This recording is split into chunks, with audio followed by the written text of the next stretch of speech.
ഇവളാണ് മിടുക്കിയും ധൈര്യശാലിയുമായ പിങ്കു. ഇവളുടെ ഉറ്റ ചങ്ങാതിയാണ് നായക്കുട്ടിയായ ഒരു റിങ്കു. അവൾ ഒരു ദിവസം പാർക്കിൽ കളിച്ചുകൊണ്ടിരുന്നപ്പം ശക്തമായ ഇടിയും മിന്നലും ഉണ്ടായി. ഒപ്പം ഒരു അശരീരിയും. മഴവിൽ മാണിക്യം നഷ്ടമായിരിക്കുന്നു. ആദ്യമൊന്ന് പകച്ചെങ്കിലും ധൈര്യശാലിയായ പിങ്കു മഴവിൽ മാണിക്യം കണ്ടെത്താനായി തീരുമാനിക്കുന്നു.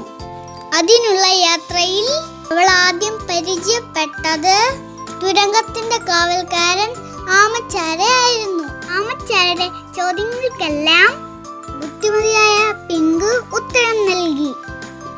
അതിന്റെ ശേഷം ഗുഹയ്ക്കുള്ളില് വെള്ളിമൂങ്ങയുടെ അടുത്ത് എത്തിപ്പെട്ടു.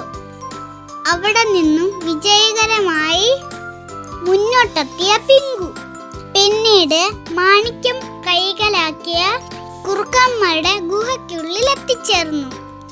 പിങ്കുവിന്റെ ധൈര്യവും മിടുക്കും കണ്ട് കുറുക്കന്മാർ മാണിക്യം തിരികെ നൽകി. അതോടെ ഭൂമിക്ക് നഷ്ടമായ മഴവില്ല് തിരികെ എത്തി. അങ്ങനെ വിജയകരമായി ദൗത്യം പൂർത്തിയാക്കിയ പിങ്കുവും റിങ്കും തിരിച്ചു വീട്ടിലേക്ക് യാത്ര തിരിച്ചു. ഇന്നത്തെ കഥ എങ്ങനെ ഉണ്ടായിരുന്നു? ഇഷ്ടമായെങ്കിൽ ലൈക്ക് ചെയ്യണേ.